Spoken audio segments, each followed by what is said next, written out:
Vamos conversar ao vivo agora no Jornal Gente da Rádio Bandeirantes com o secretário estadual de Educação de São Paulo, Rocieli Soares. Secretário, seja bem-vindo aqui ao programa. Como é que vai o senhor? Tudo bem? Uma boa semana. Tudo bom, Pedro? Bom dia, uma boa semana a todos também. É um prazer voltar aqui ao Jornal Gente na Bandeirantes, especialmente para falar desse assunto que é tão importante para a nossa sociedade. Bom, pais de alunos, já aumentaram o som do carro nesse momento, porque, claro, querem saber o que o senhor tem a dizer sobre as aulas no ano que vem no estado de São Paulo. Tem um anúncio aí que, claro, foi alvo de muita crítica, de muita comemoração, dependendo do entendimento que a pessoa tem sobre o assunto, a respeito da volta às aulas para o ano que vem. O que está definido pelo governo do estado a respeito desse assunto para 2021, hein, secretário? Pedro, bom, a gente chegou num ponto agora, a gente está concluindo o ano de 2020 com muita dificuldade, com muito desafio pela frente para a educação e acho que a nossa sociedade precisa fazer uma escolha de prioridade. Se tiver que, para manter a escola aberta a partir de agora, fechar todo o resto, que se feche.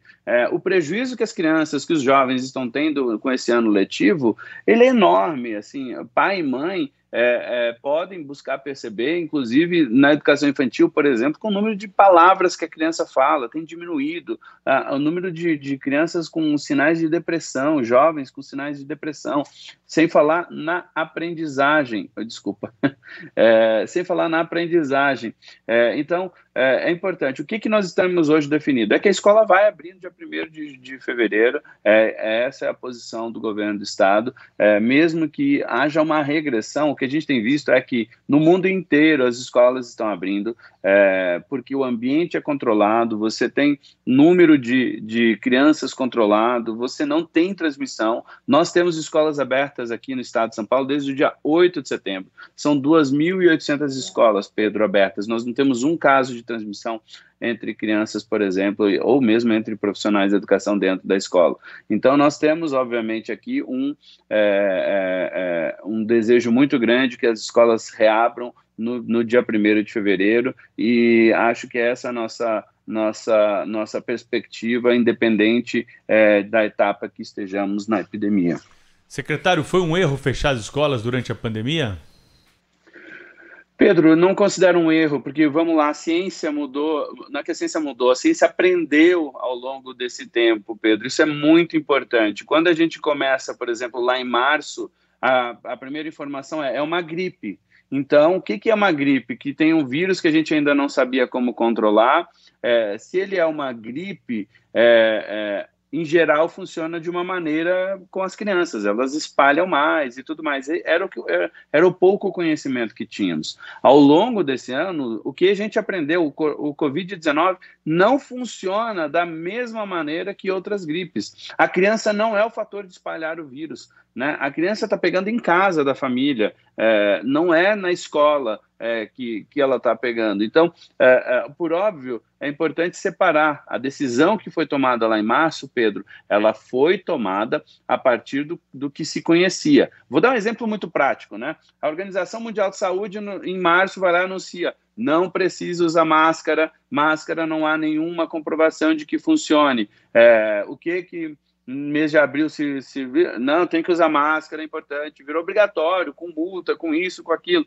Então, por quê? Porque a própria ciência foi avançando. A forma de tratamento, Eu mesmo, quando tive Covid, eu passei a ser, peguei ali um momento que o mundo estava começando a tratar mais com corticoide, por exemplo, e começou a se perder muito menos pessoas, precisar entubar menos as pessoas, enfim, nós temos aqui um avanço da ciência. Não considero que a decisão lá atrás tenha sido errada, mas a gente não pode agora errar conhecendo, sabendo, é o que o mundo inteiro está fazendo, independente de qualquer coisa, estão abrindo as escolas.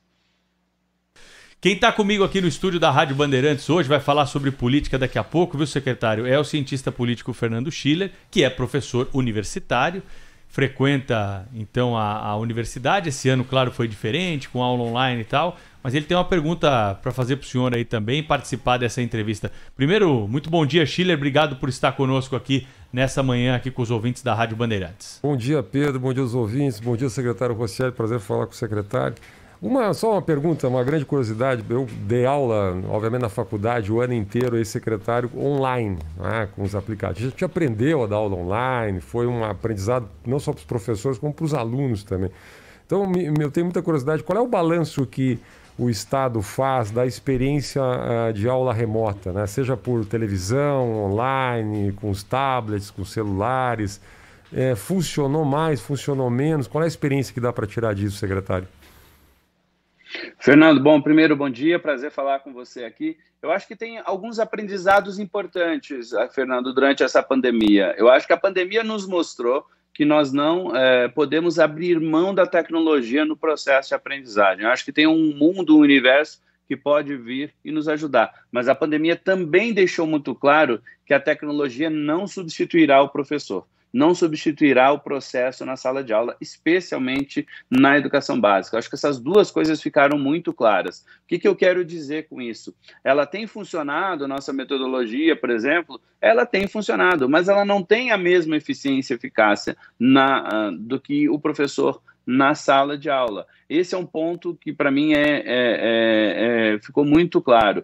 Nós temos feito um grande esforço, temos feito um grande trabalho de ir atrás do aluno. No caso da escola pública, nós temos as desigualdades sociais que são muito grandes. Então, por exemplo, quando a economia começou a abrir um pouquinho mais, Fernando, a gente viu muita dificuldade dos alunos mais pobres, porque eles acessavam a aula com o celular do pai. Aí o pai saía para trabalhar, do pai ou da mãe, né? O pai ou a mãe saíam para trabalhar, eles deixavam de ter o equipamento que muitas vezes eles acessavam. Então, tivemos sim bons resultados, mas muito aquém do que seria a escola presencial. Mas a escola presencial, quando voltar, não deixará de abrir. Por exemplo, o centro de mídias, a própria televisão, todas essas ações continuarão após pandemia, porque é um grande processo de formação de professores que a gente pode fazer, de suporte. O aluno ir para a escola de manhã, Fernando, e ter atividades de contraturno, por exemplo, é o ensino híbrido, né? Chegando. Então, sem abrir mão das pessoas, a tecnologia é o que faz a ponte entre as pessoas, e isso ficou mais claro para a gente. E minha última pergunta, da minha parte aqui, secretário, quais são primeiro, assim, o senhor prevê que vai ter algum tipo de reação corporativa, que os professores estão tranquilos com essa ideia de voltar, com a qual quero dizer que eu acho absolutamente razoável, absolutamente necessária, e quais são os cuidados? Que vai ter todo mundo de máscara na sala de aula, vai ter muito álcool gel, vai ter alguma separação física, ou algum afastamento, algum distanciamento? Quais são os cuidados que vão ser tomados aí nessa retomada? Fernando, isso é importante, né? Obviamente o sindicato aqui, a POSP, ela é contrária à volta, ela quer voltar só quando tiver vacina para estudantes e para professores, né? Aliás, sobre esse tema, não existe vacina para crianças, nem teste começou em vacina para criança. Então, pai e mãe que está dizendo, meu filho só volta com vacina 2021, não terá vacina para crianças. Não tem iniciado os testes das vacinas no mundo inteiro em crianças ainda. Então, vai se fazer o teste no decorrer do ano de 2021. Então, nós temos sim uma resistência sindical em relação à volta. Nós temos um diálogo muito forte com os nossos professores e estamos aqui esclarecendo e tudo mais. E temos um processo de preparação que é muito grande, desde álcool gel, o uso do máscara, compramos máscaras para todos, o Face Shield, que nem é uma exigência mais no mundo inteiro, mas a gente comprou para os nossos servidores também. Nós temos hoje centenas de milhares de Face Shields à disposição dos trabalhadores. Reformamos 4.600 escolas, reformaram seus banheiros. São mais de 10 mil banheiros, por exemplo, reformados. As escolas foram novamente preparadas para esse retorno, Fernando. Então, a gente está, assim, preparado e tem um rodízio, né? Não é voltar todo mundo ao mesmo tempo, começar pequeno e ir crescendo com segurança, com menos alunos na sala de aula, até que a gente possa efetivamente voltar a esse normal. Ô, secretário, tem pergunta de ouvinte aqui, mas antes eu queria te perguntar se o protocolo vai ser o mesmo para a escola pública e para a escola privada. Qual é o poder de interferência que o governo do estado tem nas escolas privadas? Eles vão também ter de voltar apenas com alguns alunos na sala? Haverá um cronograma único ou o leque vai ser aberto aí para as escolas particulares? A regra, Pedro, é a mesma para escolas públicas e privadas, né? Eles podem até ter mais coisas do que a gente está exigindo, mas as regras são as mesmas. O Estado, através da supervisão escolar, pode inclusive fechar a escola se ela não estiver cumprindo, né? Sejam com determinadas regras pedagógicas, sejam com regras especialmente sanitárias neste caso, e a gente vai estar trabalhando junto com as vigilâncias sanitárias. E o protocolo, portanto, é o mesmo, ele vai passar provavelmente por uma revisão ao longo do tempo, isso é normal, mas hoje nós temos protocolos bem estabelecidos que seguem aí o que a ciência tem falado de melhor do mundo inteiro. Tem mensagem de ouvinte, como eu te disse aqui, né? Ouvinte falando, meu filho tem asma, meu filho tem bronquite, não vou identificar aqui. Tem até uma ouvinte que disse que a filha dela tem diabetes tipo 1, né? E ela tá preocupada com essa questão. Então tem alguns pais que a gente começa a sentir aqui, quando a gente leva o assunto ao ar, que tem algumas dúvidas que são específicas, mas que acabam aí sendo presentes em diversos lares aqui do estado de São Paulo. O que o senhor tem de informação aí para esses ouvintes que tem... Seu cachorro tá bravo aí, hein, secretário? Acho que ele não gostou da minha pergunta, não. Tá bravo. Como é que chama o cachorro aí? A Yuki, bola de neve em japonês. Tá bom. Ela ficou brava aí com o assunto. Mas o que o senhor tem a dizer para os pais aí que têm filhos que tem algum tipo, né, dessas doenças aí, tão preocupados com essa retomada, hein? Bom, primeiro, que nós temos uma regra que é muito clara, né?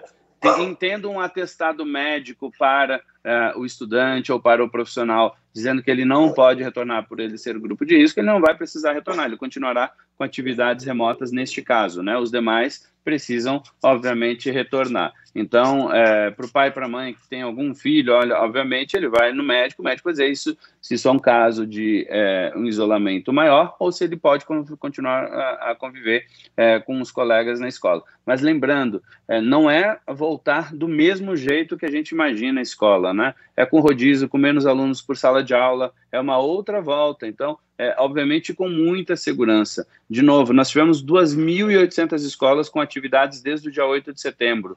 Nenhum caso de transmissão dentro de escola. Muito bem, o secretário estadual de Educação, Rocieli Soares, conversou conosco ao vivo aqui na Rádio Bandeirantes, explicando um pouco mais das medidas que já foram anunciadas pelo governo, trazendo mais detalhes para você a respeito da volta às aulas no ano que vem. Secretário, obrigado pela entrevista. Vamos conversando aí até o ano que vem para trazer as novidades aqui na programação da Rádio Bandeirantes e, claro, né, sempre responder as demandas que chegam aqui da nossa audiência. Grande abraço para o senhor, bom trabalho, até a próxima. Muito obrigado, Pedro. Muito obrigado, Fernando. Um grande abraço a todos. Um Feliz Natal a todos. Eu fico à disposição para retornar. Obrigado mais uma vez por trazer esse tema à pauta aqui no Jornal Gente e fico à disposição. Feliz Natal e Feliz Ano Novo para todos que estão assistindo e ouvindo aqui a Rádio Bandeirantes.